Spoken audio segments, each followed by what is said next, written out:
Jin setan kang tak utusi Dadya sambayang wujud layu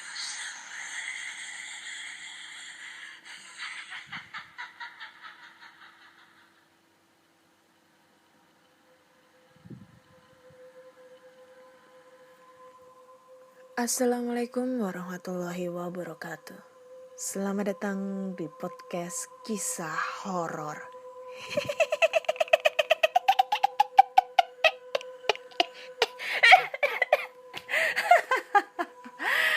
Anjir lah. Aduh, nggak kuat cuy, lagi batuk ya. Nggak bisa ketawa. Masih bersama dengan Ana di sini akan membacakan cerita horor yang sudah dikirim teman-teman melalui podcast kisah horor @gmail.com ataupun di podcast kisah horor dan DM Instagram Ana Olive ya. Hari ini hari Sabtu tanggal 29 Agustus 2020. Aduh, malam minggu ya. Malam minggu pada kemana? Kalau aku sih di rumah aja, gak kemana-mana. Tadi sih keluar sama temen, dan sekarang gabut karena ya gak ada yang nemenin cuy. Oke. Malam minggu kalian gimana nih? Mantap kagak? Mantap, enak. Mantap, enak. Oke, ada 3 cerita ya. Kali ini ada 3 cerita. Kalau kemarin 2 cerita yang aku bacain, dan sekarang 3 cerita ya. Seperti ya, aku balik lagi 3 cerita karena kemarin udah ada yang protes. Baru update ada yang protes, kurang lama ceritanya. Karena mintanya 3, nggak mau minta 2, katanya kayak gitu. Ya udahlah, aku tuh menuruti apa kata teman-teman ya, pencinta horor. Kalau minta 3 ya aku kasih 3, kalau minta 2 ya 2 gitu kan. Oke. Langsung aja kita bacakan cerita pertama ya. Cerita pertama datang dari email. Selamat malam podcast kisah horor. Halo Kak Ana, halo juga. Jadi ini cerita kisah nyata di tempat kos-kosan saya dulu waktu remaja. Saat itu saya pusing cari kosan murah, meriah, tapi indah. Akhirnya saya dapat kosan nyaman, tapi sedikit menyeramkan karena lokasinya jauh dari keramahan. Dan ini cerita sumbernya dari teman kosan saya yang pagi-pagi sudah syok. Gini awalnya. Teman saya itu pulang dari kerja tepat jam 5 sore. Lalu dia ke kamar mandi untuk mandi melepas gerah. Dia sempat ketuk pintu kamar saya untuk meminjam shampoo karena kebetulan dia kehabisan. Saya pun kasih tanpa basa-basi. Ntar backsoundnya kegedean ya. Saya pun kasih tanpa basa-basi. Setelah mandi, dia tertidur pulas dengan ruangan gelap, cuman cahaya rembulan yang menerangi tembus dari kaca jendela yang tertutup gorden. Saat dia terbangun tepat jam 11 malam. Dia kehausan dan minum segelas air dan tertidur kembali sembari memeluk guling yang entah dari mana datangnya. Pikirnya mungkin aku yang kasih guling itu. Karena ngantuk berat, dia tak pedulikan semua keadaan itu. Saat pagi menjelang, dia sadar kemana guling yang semalam dia peluk. Dia terperanjat, lalu mengetuk pintu kamarku yang saat itu aku lagi sarapan bubur kesayangan. Temanku bertanya, penuh cemas dan sedikit penasaran. Dia bertanya padaku apakah aku memberi guling putih ke kamarnya. Karena dia pikir aku tahu dia tak punya guling. Aku jawab polos, enggak kok. Dan dia terbelalak. Lalu siapa semalam yang aku peluk? Kami terdiam sejenak. Fix pocong ini mah, anjir. Lalu aku memeriksa ke kamarnya. Ternyata tak ada guling putih yang dia maksud. Sedikit rasa takut, heran bercampur, kami berdiskusi. Untuk menanyakan hal ini kepada tetangga kos yang lama, siapa tahu dia tahu. Jawabannya alhasil adalah pocong kesepian. Dahulu kala di belakang kos kami ada pemuda yang mati gantung diri. Setelah kematiannya banyak kejadian aneh, termasuk kejadian semalam yang teman kami alami. Tak sekali itu, pocong itu pun beraksi menggangguku. Pas aku mau ke toilet, kebelet buang air kecil, aku temui kamar mandi tertutup. Terdengar suara yang mandi, tapi kenapa lama ya? Aku balik kamarku. Kembali menunggu di kamar saja maksudku. Beberapa menit kemudian aku kembali ke kamar mandi. Ternyata masih tertutup rapat tapi tak berisik.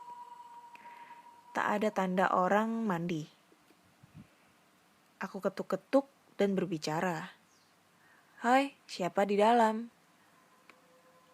Alhasil hening, gak ada jawaban. Akhirnya aku beranikan diri masuk. Ternyata tak ada seorang pun di dalam sana. Jadi siapa yang mandi? Tanyaku dalam hati. Tak pikir panjang, aku langsung buang air lalu lari kecil karena ketakutan menuju kamarku. Tak lama aku SMS temanku. Aku tanya dia, apa kamu yang mandi? Dan jawabannya enggak. Aku SMS lagi kamar sebelah, jawabannya sama. Aku panik, tegang, ketakutan. Serentak ada yang ketuk pintu. Aku terkaget, lalu kubuka pintu kamarku. Ternyata nihil, gak ada siapa-siapa. 3 minggu berturut-turut aku diganggu bersama temanku. Kami murka dan kami sepakat pindah kos, cari bersama, biar mahal asalkan damai. Kami berencana kos 1 kamar berdua biar ada teman. Alhamdulillah kami mendapatkan tempat layak huni tanpa gangguan aneh. Sekian cerita dari aku Kak Ana. Terima kasih sudah dibacakan. Oke, terima kasih ya Kak Via buat ceritanya. Pocong kesepian. Mana pocongnya itu cowok cuy, ya kan? Seorang laki-laki yang meninggal gantung diri dan dia kesepian dipeluk sama temennya Mbak Via, cewek nih. Menang besar itu pocongnya, anjir, jackpot. Semalaman dipeluk cewek. Mantap. Lagian tuh pocong ngapain sih? Kesepian, galau, gabut gitu, gak punya pacar. Makanya jangan mati dulu, jangan gantung diri dulu, cari pacar dulu, keles, nikah dulu gitu ya, biar gak kesepian. Tapi ibaratnya ini kayak pocong keliling ya. Jadi itu aku pernah nih ngalamin. Aku pernah cerita apa belum ya? Jadi pernah nih aku suatu hari aku tuh dulu pernah sekolah di Kediri ya, di sekolah farmasi Kediri. Ya kalau orang Kediri pasti tahu lah itu lokasinya di mana. Kan itu sekolahnya cuma 1 doang. Dan aku ngekos di dekat sekolah, tepatnya di belakang rumah sakit Gambiran ya waktu itu. Sekarang udah nggak berfungsi kayaknya rumah sakitnya. Jadi aku ngekos di area situ. Jadi kosnya ini bentuknya kayak rumah, tapi nggak ada ibu kosnya gitu, kayak kontrakan gitulah. Pokoknya ibu kosnya itu rumahnya itu jarak antara satu gang lah gitu. Dan waktu itu lagi heboh-hebohnya gosip pocong keliling, anjay, pocong keliling. Iya beneran ada pocong keliling gitu. Karena katanya itu ada ada orang meninggal, warga situ meninggal, lupa dibuka tali pocongnya, akhirnya jadi pocong keliling gitu. Jadi suatu hari tuh aku udah pernah cerita deh kayaknya. Jadi suatu hari aku tuh gak bisa tidur. Tahun 2006 itu masih zamannya pakai SIM card Mentari ya. Kalau anak 90 2000-an awal pasti tahu SIM card Mentari itu. Nah, biasanya itu Indosat pokoknya itu jam 12 ke atas itu nanti kita biasanya dapat telepon gratis setiap 10 menit mati gitu loh. Telepon gratis gitu kan. Nah, waktu itu aku lagi gabut, aku telepon-teleponan sama pacar aku kan gitu kan. Ya teman lah, bukan pacar sih, teman ya. Telepon-teleponan.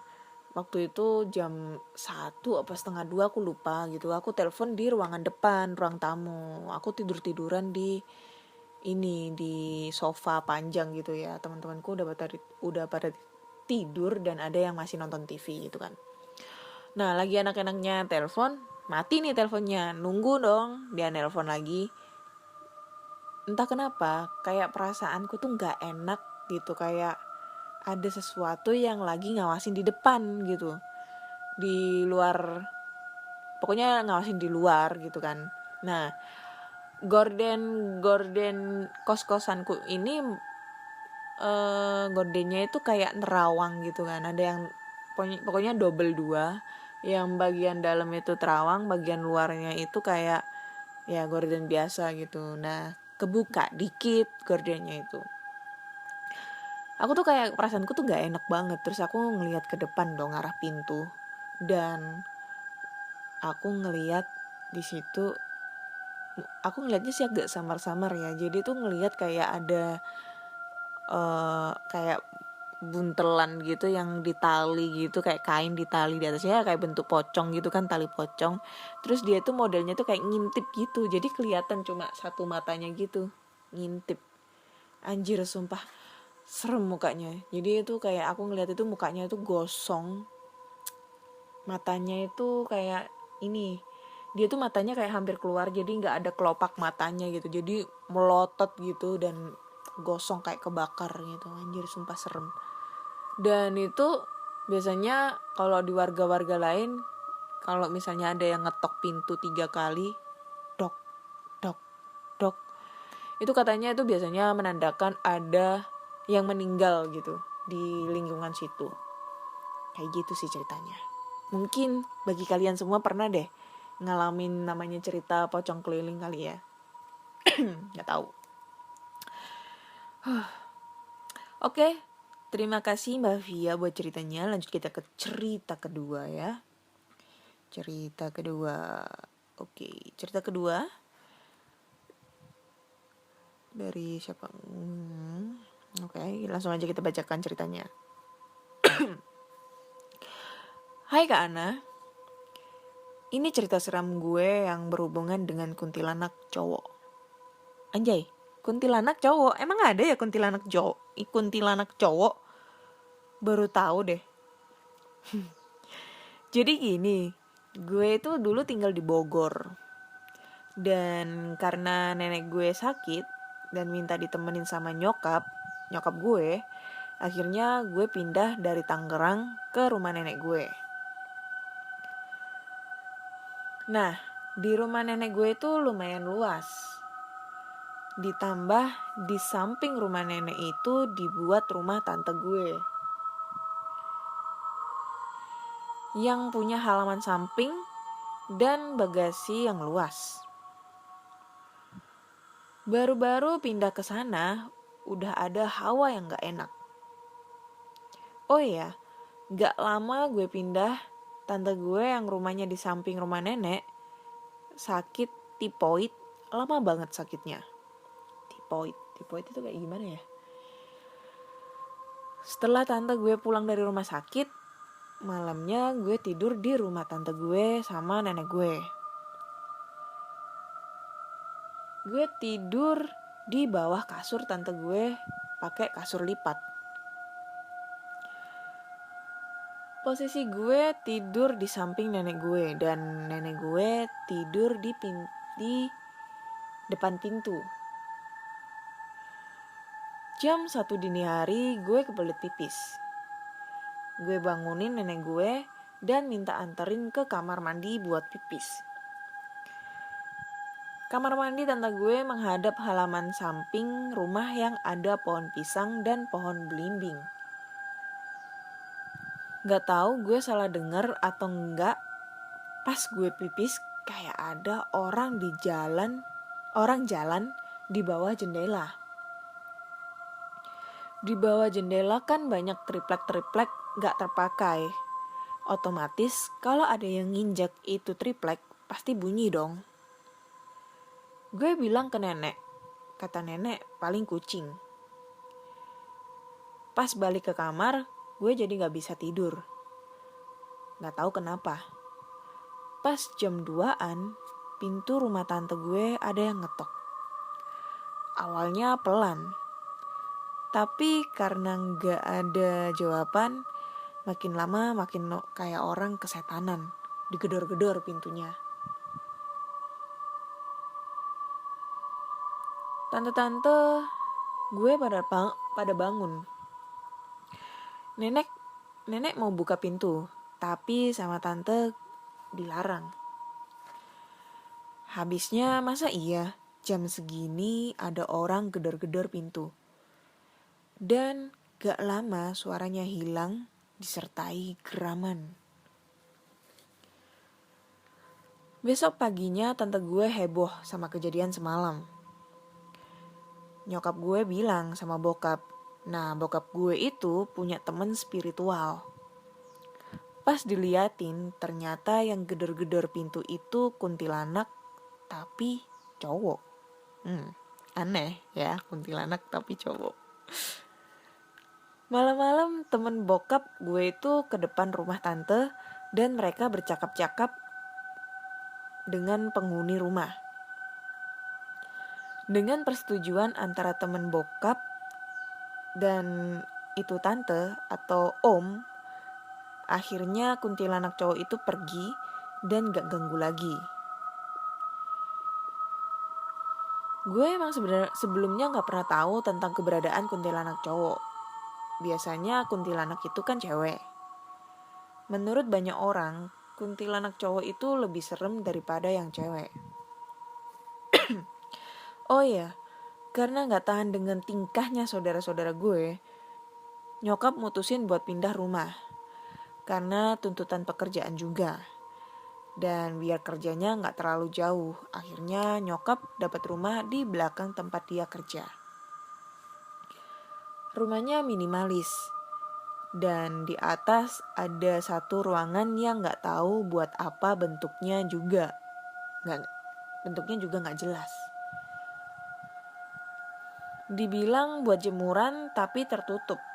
Dibilang buat kamar terlalu terbuka. Akhirnya dibiarin aja. Cuma dijadiin tempat buat nyimpen barang-barang yang gak kepake. Di rumah itu tuh gue tidur sama pembantu gue. Kamar gue kan di belakang depan dapur banget.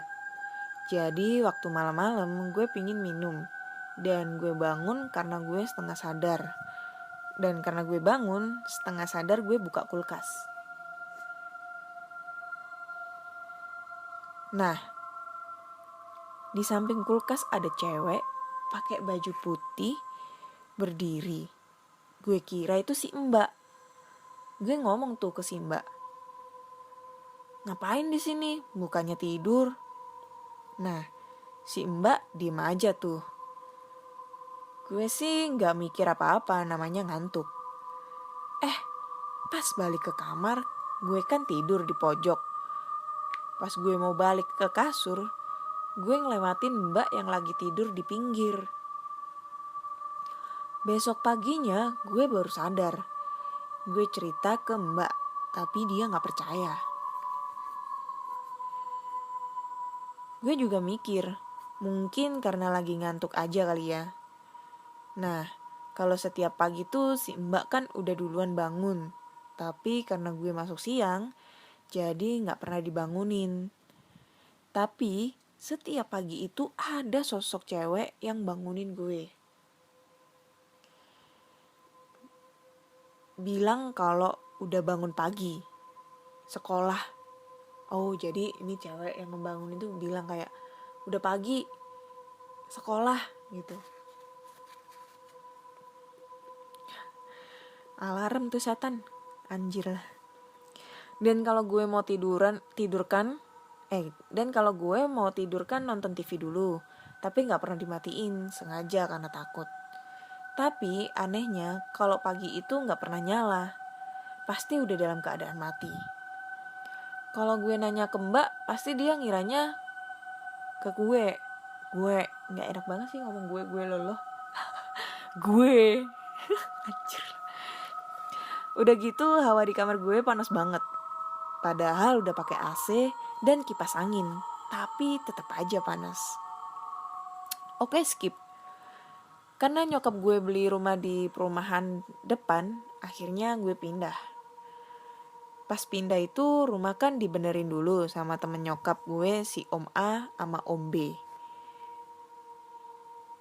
Pas si Om A lagi ngecat ulang dapur dan kamar gue, ada cewek yang ngajak bercanda. Mukanya diliatin setengah doang dari tembok. Kamar mandi juga pintunya kebuka tutup sendiri. Mungkin karena sudah terbiasa dengan hal-hal, si Om A sih diem aja. Si Om B ngeberesin kamar mandi. Nah, di dalam kamar mandi ada bak ukuran sedang. Sama Om B itu dikeluarin. Ada yang ngomong, balikin bak gue, biarin itu di dalam aja. Dengar suara, Om B langsung naruh balik. Dan pintu kamar mandi dibiarin terbuka.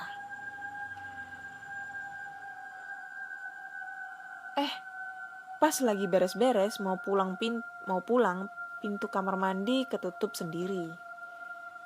Terus ada suara orang ketawa. Karena udah ketakutan, mereka buru-buru pulang. Kata tetangga-tetangga sekitar, suka ada suara orang mandi subuh-subuh. Dan kalau malam suka ada suara orang masak, nyapu, dan aktivitas lainnya. Oke, cukup sekian dulu cerita dari aku, Kak. Lain kali aku bakal cerita tentang keangkeran rumahku yang lainnya. Panjang ya ceritanya. Kuntilanak cowok. Bentar, kuntilanak cowok. Gimana bentuknya ya kuntilanak cowok? Apa dia pakai dress putih juga gitu? Tapi rambutnya cepak gitu? Atau gimana? Gue gak tahu, Pak. Kuntilanak cowok kayak gimana bentuknya? Yang ada mah kuntilanak mah cewek. Kalau kuntilanak cowok masa iya pakai dress? Bencong itu yang ada. Waria, kuntilanak waria. Aduh, ada-ada aja. Lagian juga kuntilanak cowok.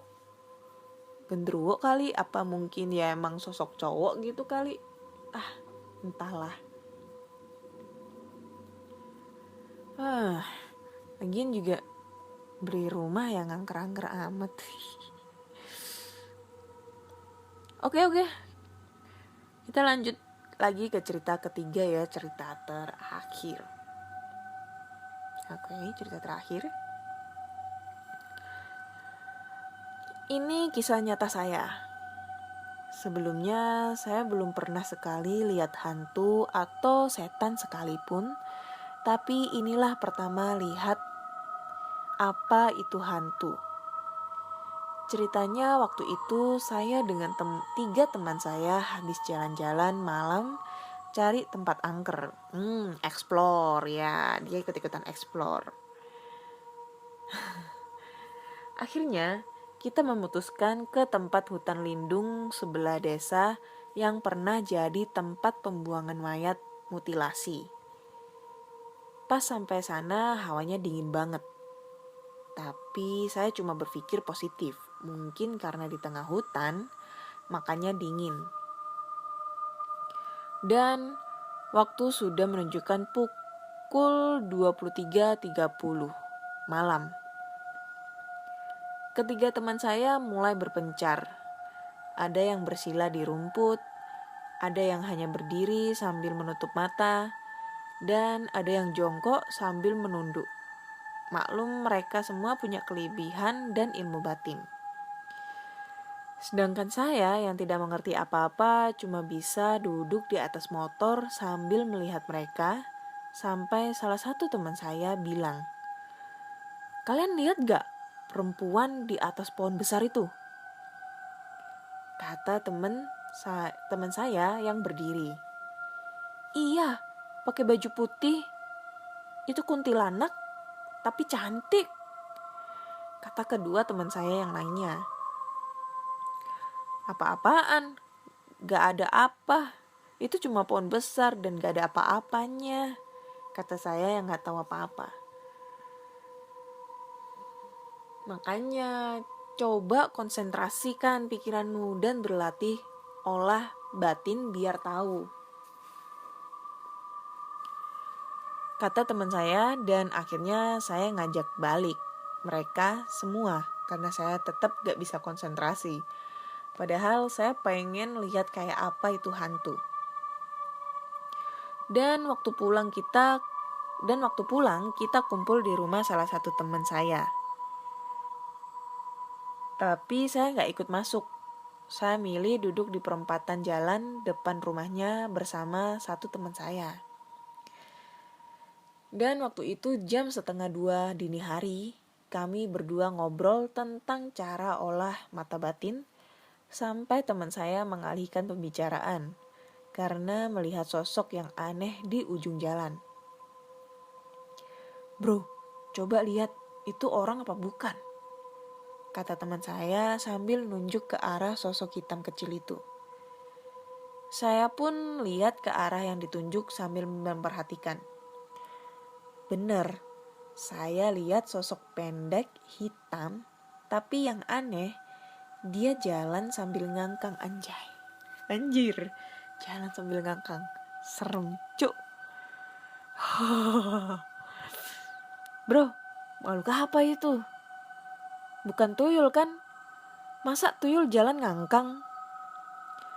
Sambil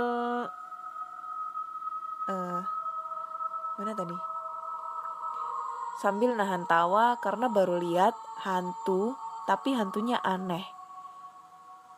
"Ya Allah, tuyul mungkin bro. Kecil badannya. Ya Allah," kata teman-teman saya sambil nyebut. Dan yang tambah kaget itu, makhluk itu belok arah tanpa halangan. Padahal itu yang dilewati tembok 2 meter. Tapi cuma ditembus gitu aja. "Allahu Akbar, astagfirullahaladzim," kata teman saya kaget. "Amazing, hebat, subhanallah," kata saya terkagum-kagum. Lihat hantu nembus tembok. Anjir, goblok ini orang. Maaf kalau gak serem ceritanya. Itu memang nyata dan saya percaya ada makhluk lain yang kasat mata selain kita. Tapi saya yakin manusia adalah makhluk yang paling sempurna dan tinggi derajatnya daripada makhluk lainnya. Jadi kenapa harus takut? Aduh. Amazing, hebat, subhanallah, luar biasa. Anjir lah. responnya dia gitu loh, temennya ngelihat aja kayak istighfar gitu kan, kayak nyebut gitu, sedangkan dia yang baru pertama kali ngelihat setan, gila, cuma bilang amazing, luar biasa, subhanallah, hebat banget, kayak terkagum-kagum gitu loh ngelihat setan nembus tembok. Anjir lah, ini mah bukan serem tapi lucu kali ya endingnya. Aduh, gila. Ngapain juga? Oh, mau explore gitu atau kayak gimana? Atau mungkin temennya itu lagi ngetes ilmunya gitu ya di hutan lindung gitu ya. Tapi selama aku explore itu jujur ya, aku belum pernah diliatin setan gitu ya, diliatin hantu. Ya walaupun bukannya dengan maksud nantang ya, tapi ya tetap aja sih aku pengen banget gitu kan caranya bisa ngelihat. Karena dulu sebelum aku terjun ke YouTube Explore itu, dulu tuh pernah banget gitu kan, kayak nyoba-nyoba baca di artikel cara membuka mata batin gitu kan. Yang pertama itu pernah itu aku dulu itu kayak konsentrasi gitu kan, tutup mata, kayak mediasi gitu ya, mediasi gitu, kayak ya menenangkan pikiran. Jadi aku tuh dikasih tahu kayak nutup pintu, lampu dimatikan, nyalakan lilin, terus kita duduk bersila, tangan kita ditaruh di atas lutut gitu sambil kayak dijentikan gitu deh. Terus habis itu kita konsentrasi gitu kan. Kak Salah itu kayak konsentrasi seakan-akan ini mata kita kan, katanya mata batin itu ada di antara ini ya, di kepala gitu, dahi gitu kan, antara kedua alis gitu kan. Jadi kayak konsentrasi supaya seakan-akan mata batin kita, mata ketiga kita itu terbuka gitu kan. Tapi tetap gak bisa sampai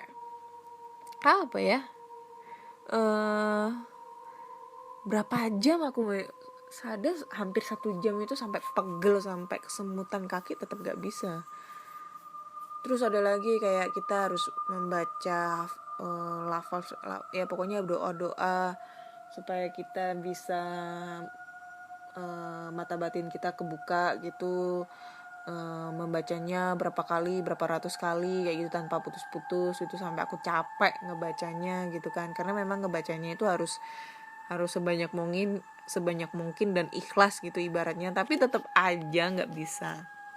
Ada lagi yang baca di artikel, coba nyisir rambut di tengah malam pakai pencahayaannya lilin di depan cermin, nggak ngefek.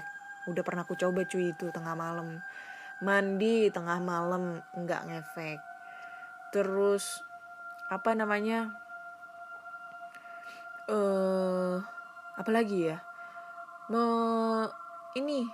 pakai payung di dalam ruangan angker, nggak ngefek. Apalagi ada lagi, pakai bedak putih gitu, kita dicelontengin bedak putih gitu, terus habis itu ngelihat di kaca sambil pakai penerangan lilin, ngelihat setan sih, tapi muka kita sendiri, anjir. Serem kan. Ada lagi, kita itu apa ya, kemarin itu lupa, gue udah lama banget itu. Oh ini, kayak ngolesin arang di sekitaran kelopak mata, kayak membentuk matanya kuntilanak itu loh biasanya kalau hitam itu. Gak ngefek cuy, malah dikira orang gila, tahu nggak? Lagi yang paling ekstrim nih, ambil tanah kuburan di makam yang masih baru, makam yang masih baru, dan ngambilnya itu di tengah malam, terus stay di sana selama kurang lebih 1 jam, dan itu juga nggak ngefek cuy. Aku pernah nggak ngefek sama sekali. Entah mungkin aku nggak peka, entah mungkin aku emang nggak bisa atau kayak gimana, aku juga nggak tahu gitu loh. Tapi kalau cuma ngerasain paling ngerasain merinding gitu pernah sih, cuma nggak terlalu sering. Pokoknya setiap aku explore di tempat yang bisa dibilang angker ya, itu nggak pernah banget kayak ngerasa merinding, walaupun itu di rumah hantu Darmo itu yang sekelas destinasi terangker di Surabaya tuh nggak ngerasa merinding banget, padahal aku kesana sekitar hampir jam 12. Yang ya menurutku paling merindingnya adalah di rumah sakit Mardi Waluyo itu aja sih, dan selain itu nggak ada. Mungkin aku nggak peka kali ya, aduh, sama setan aja nggak peka, apalagi sama cowok, anjay. Oke, udah 3 cerita yang aku bacain. Ya, jadi cukup sekian dulu cerita di episode kali ini, episode ke-45. Udah 45 episode yang aku bacakan. Oke. Jika kalian mempunyai cerita horor, entah itu pengalaman diri sendiri, kakak, adik, ayah, ibu, kakek, nenek, teman, saudara, pacar sekalipun, kalian bisa langsung aja kirim cerita kalian ke podcastkisahhoror@gmail.com podcastkisahhoror@gmail.com ataupun di DM Instagram podcast kisah horor dan DM Instagram Ana Olive. Dan jika kalian suka dengan video explore tempat-tempat terbengkalai, kalian bisa langsung aja mampir ke channel YouTube aku, namanya Ana Olive.